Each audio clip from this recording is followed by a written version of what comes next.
Hey fellas, welcome to my shop. I always make this video after I get done. Naturally, or I couldn't very well show you what I'm going to build. Anyway, I just finished this just a little while back. This is I call this Persimmon Gold. I done something a little different. I try to do something a little different every time. I took the sealer, the Minwax sanding sealer. You know, I always use it, you know, when I get done turning to seal my wood, but I put gold powder in it and mixed it up, and that's what I sealed it with. And you don't have to look real close, but you can see a lot of gold in it, especially where the bark meets the wood and places that, you know, have voids in them and stuff like that that I fixed. So this bowl really turned out nice. I'm very pleased with it. It's persimmon, hard as a rock as usual. But here you go. That's the bottom of it right there with my logo. And come here, you can see this was a crotch. When I first pulled it out of where I store them, I thought this was honey locust, but after I started to turn in it, I decided it was persimmon. Barks are very similar between the two, and there wasn't, you know, the wood was anchor sealed, so it was hard to see anything about it. But anyway, there you go. So stay tuned, and I'm going to show you how I made this. Well, I got this piece of honey locust I found in the office. I decided I'd go in the office there. I call it the office. It's actually more of a storage room now. But what I'm trying to do is just sort of, you know, use some things I got in there. And this was laying in there, so I decided to use it. So this has some pretty decent bark around it. I'm going to attempt to make a sort of a shallow live edge bowl out of it. I saw this clamp for bandsaw that Gary on Papa 47 and also Phil Anderson was using, so I got a hold of Gary and he helped me I found this one right here on eBay, and it just ain't, as it is, I don't think it's going to work for me because it won't go down far enough to grab this, and you can't put it on down here because you've got the gear that runs up and down. So I'm thinking, being I'm an old metal worker, I'm going to make something to extend this down right here, to make something there. I'm not sure what yet. I gotta sort of study on it, but I have to make it where to be, you know, somewhat adjustable, or it won't work, and also where it won't flip up and down or sideways or something on me. I don't know. I got to study it, but that's not going to work like it is. Because you see, I had to put this under here and additional clamps, and I just wouldn't be happy with that. I think it would flip out on me. So I got to do something different. I don't know what, but I will figure it out. I always do. All right, so let's, I'm putting a flat right here for my faceplate. That's what I'm doing. So let's see if this works nice and slow. Sort of stand out of the way a little bit.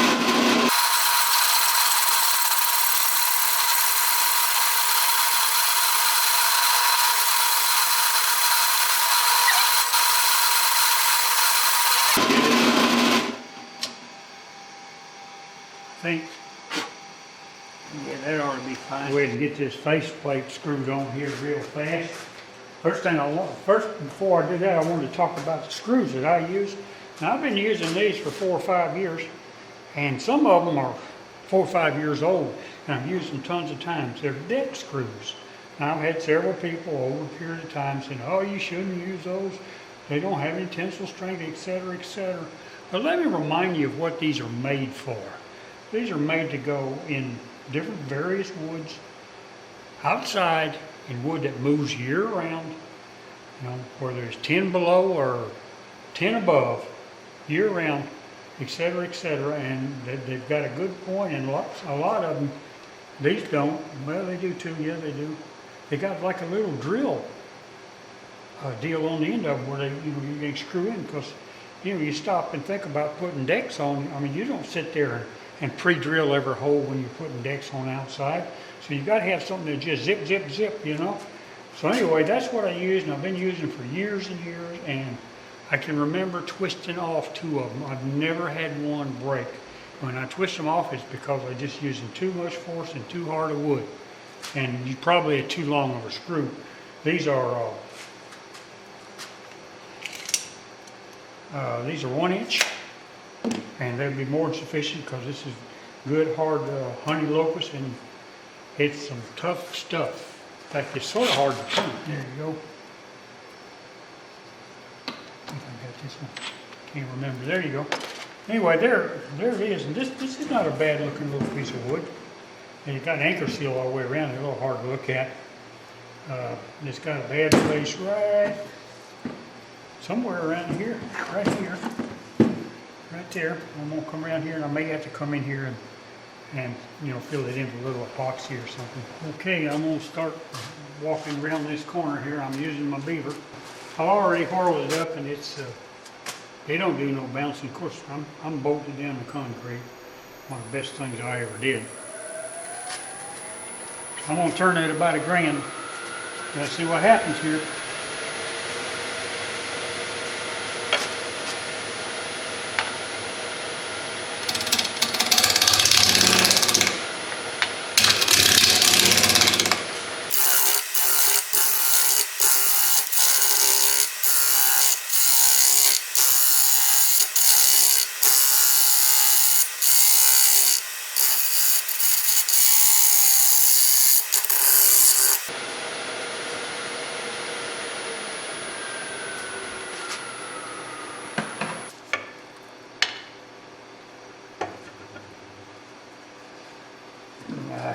Anytime you're whittling end grain off, you need to be dead center with the Beaver. Now, you know, I can't speak too much about other tools. I assume they're the same. I do use other ones, but you know my preference. I like to use what I think gets the job done the quickest and best for me. Tradition be damned. I could care less about tradition.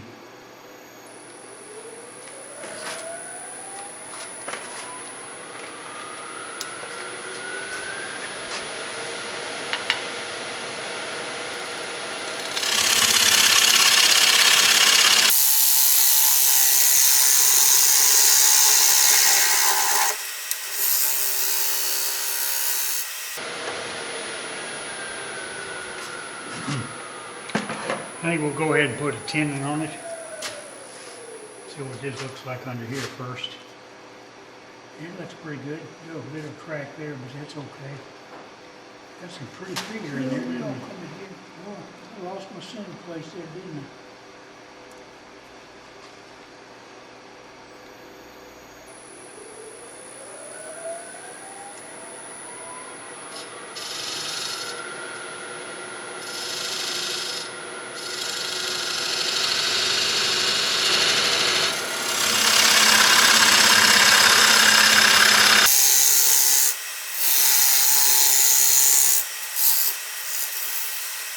All right, I know this needs sharpening, so I'm gonna go ahead and do it real fast.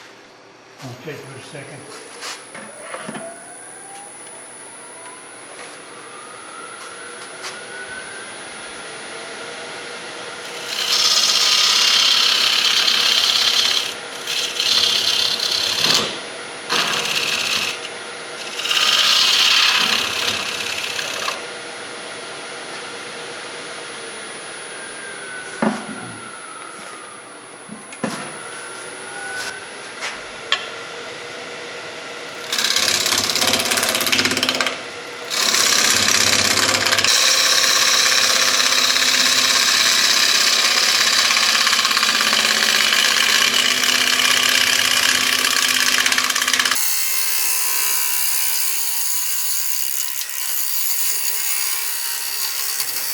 And I don't even need sanding. I mean, just look at that. Don't even need sanding. Well, let's fix that.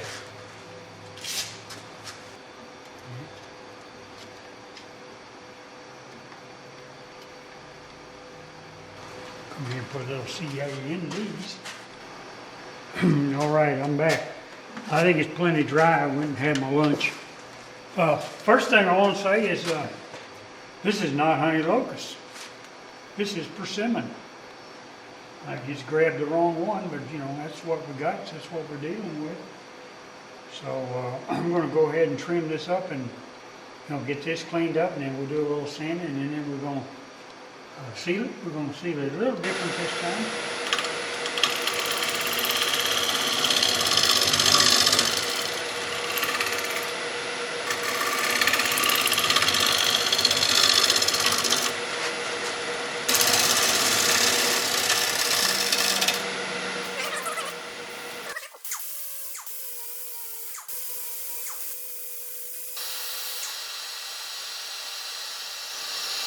Now we're ready to put some sealer on it now. All right, now look at here. See this piece of persimmon right here? When I was messing with my one ass ugly bowl, or one ugly ass bowl, whatever it was, I had a little bit of that gold in the sealer, and I just put it on there just for the hell of it. And if you look close, you can see it down in there, and I like that. Versus this is the side that matches this right now. You see here? So I'm going to do this to here, Not trying to repeat my mistake. It's just going to be a little bit, and I'm hoping, it'll get down in there, and then when it's all polished, certain angles, maybe you can get a glimpse of it or something. I'm sort of thinking that might be a neat thing. So let me get that and a cup and some sealer, and we'll come back. All right, I got it all mixed up now. Now I know this will work, so I ain't too over worried about it. There you go, we're going right in there, and it'll get into those low spots, I'm hoping. I know I'll cut this out, but I always like to put some around my tenon. See, now I can see that already. Something in there. That's under those little cracks and stuff that are left over, maybe. Of course, this is maybe not a good deal for this one because ain't no cracks. Oh, stuff's coming off that brush, but it'll wipe right off. Hit that with some steel wool or whatever. Knock it down, put another coat or two of sealer on it. All right, this is good and dry. Usually after the first coat or two, I come back with some 320 and hit it because this is water-based. I've never used alcohol-based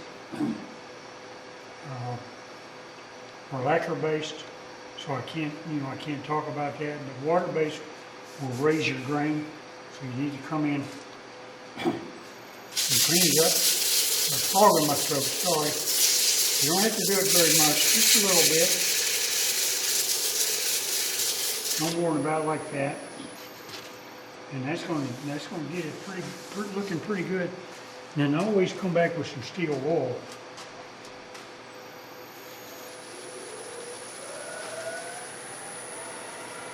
And hit it again. It's hard to do it with a natural edge. As you come out here like that, see.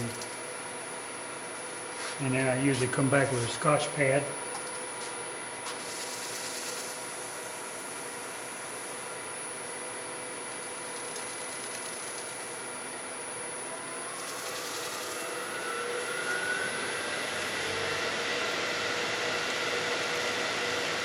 It actually will get a shine right now, see. That's about all you need to do to that. A little bitty. Now this one is 2 coats. As you see, look here already. It's already got a pretty nice look to it. Go right in here. Right in there. I think that looks neat. It's going to give her a neat look, isn't it? Because that will stay there.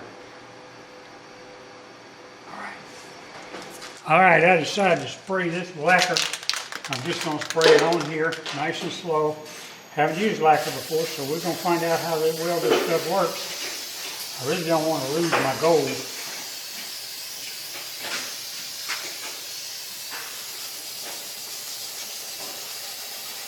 Leave it whirling so that it'll not run. There you go. That ought to get it. We'll come back in a little while and check it. See you later. Well, it's all sanded and polished up. I think it looks pretty neat myself. You can really see the gold in there. I used lacquer, sprayed lacquer on it. And to be perfectly honest, I didn't much care for it. It took too long to set up. Shellac is better. In fact, I like to wipe on water-based poly even better than that. So I'm going to go back to what I know. As you can see here, it's still got some places which I'll fix later because the lacquer thinner did not want to sit up, and I was too impatient. So I guess that's what you see. You get too impatient, but that's me. So I'm going to get this thing flipped around now with the faceplate off, and we can get on with hauling that inside. All right, I got it flipped around. Get ready to start wheeling this out. I'm going to be using my Beaver. And I'll be turning it at 1,000 RPM.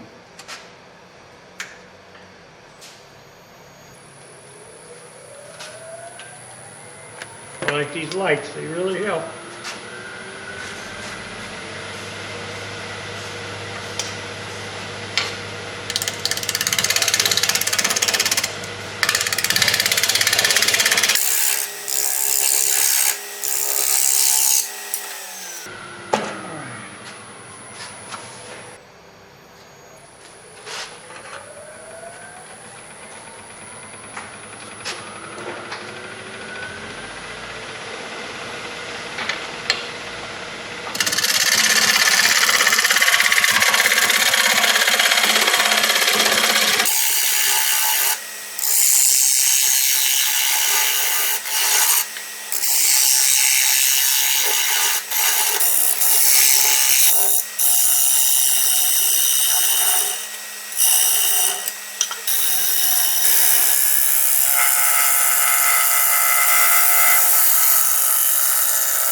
Yeah, I'm going to put a little bit of my gold sealer in here. You get a paper towel handy. In case I get any on my other finished part, which I will. Always do. I don't know why I finished the outside first, but I do. I always do. Okay. Let that sit a little while. Come back and we'll do it again. Dry a little bit. This paper towel off in here, it'll dry on there. Turn the heater on it for a little while. And I'll come back and do that one more time, and then we'll hit it with a little steel wool and some axe paste. And then we'll take her out and flip her around and get rid of that tenon. Okay, I've got 2 coats of poly on it now. And the last one I steel wooled. And Scotch-Brite, that's what I was trying to think of. So now I'm going to put a little bit of axe paste on it. So I can get just a little more shine. See if this right here needs it. I can get that. It doesn't need too much, it's shining pretty good already.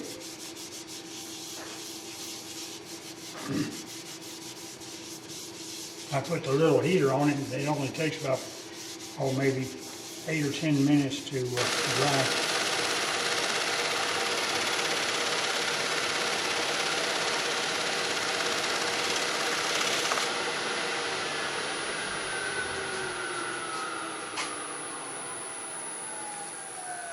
All right, I'm gonna let that rest a minute. Well, that's just one round of axe paste, and I'm gonna leave it like it is. I'm pleased. I mean, it's smooth and it's just as shiny as I'll get out. So why fix something that ain't broke? So I'm getting ready. I'm gonna flip it around, get that tenon cut off, and work on the back, and then we'll color this puppy done. I took this thing off, and I was looking at it, and I saw a run inside it. A run in the gold. So I started fixing it, and I said, well, I just need to show everybody how to do this, because I'm sure that a lot of people don't know how. It's relatively easy. It's an old trick we used to use when I painted cars years ago. Take a single edge razor blade, and we used to use a concrete, but you can use anything. Put your burr on it, basically. Just come in here like this and put your burr on it, just like you would your cutting tools. And then you turn your burr down like this, and you take where your run is, it's almost gone, and you just basically scrape over it like this, see? And that makes it, so you're not digging down deep. like as if you was to use sandpaper. Can you see there? It's just a little bit. The way we used to do cars. I mean, everybody just runs. I don't care how good they are, especially on cool days. All right, that rascal's, yeah, I can still see where it was.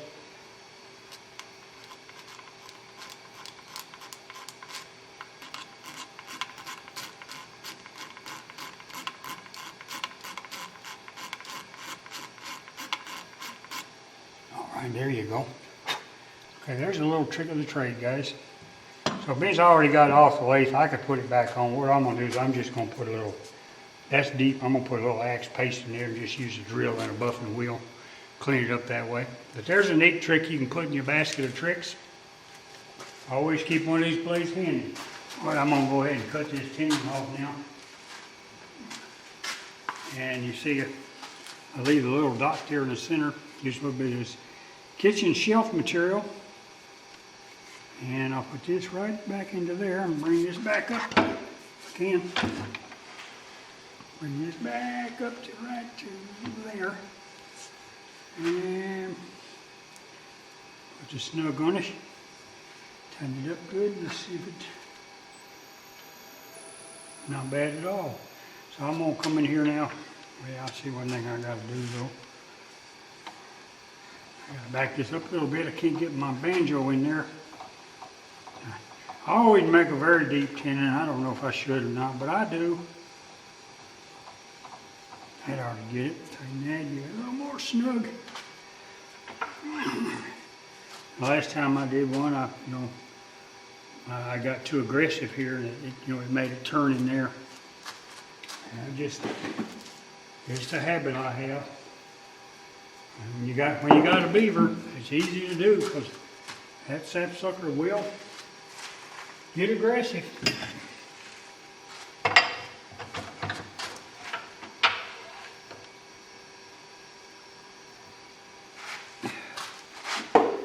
You want to come in here, you want to be as center as you can get. And about, okay, that's it right there. If I can hold it there and tighten the heck out of it. Scoot it in by as far as you can get. Make sure it's going to whirl. Tighten that up. Turn that around. And we will.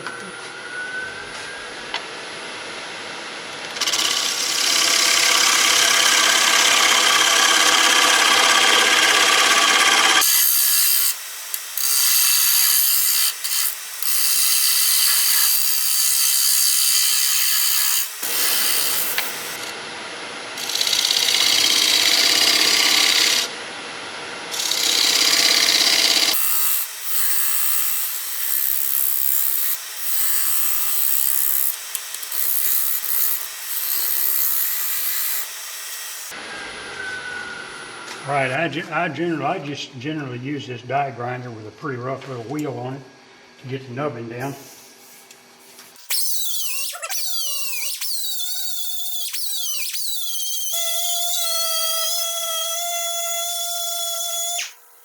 This is min wax sealer with some gold powder in it.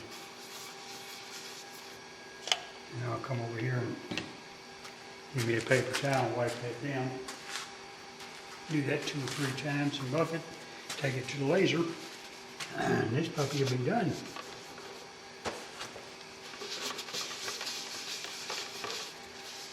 It's pretty, isn't it? Yes. All right, we're gonna let that set up, come back and do it again. All right, I just got it off the laser and sanded and a little bit of buffing, but I'm just put the axe paste on it, and I'm getting ready to buff it up on my modified BO system. I already got the waxes on it now, you see, I use my fingers. So we're gonna whirl it up here and I'll turn it real slow to begin with, and this basically just gets it smeared real good just in case I miss some spots. That gold sure does show in there good.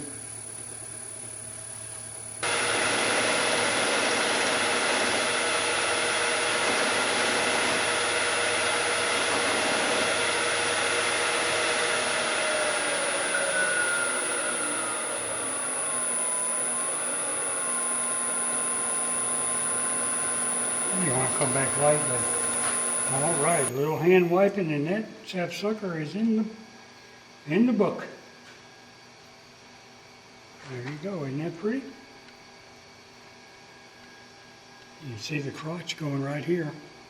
You can really see it inside. And I like the gold accent in there and all the little places there. Down in here, and you see it in the bark. Nice bowl. Well, I'm finished with it. That's it's a pretty interesting project. I'm very pleased with it. It's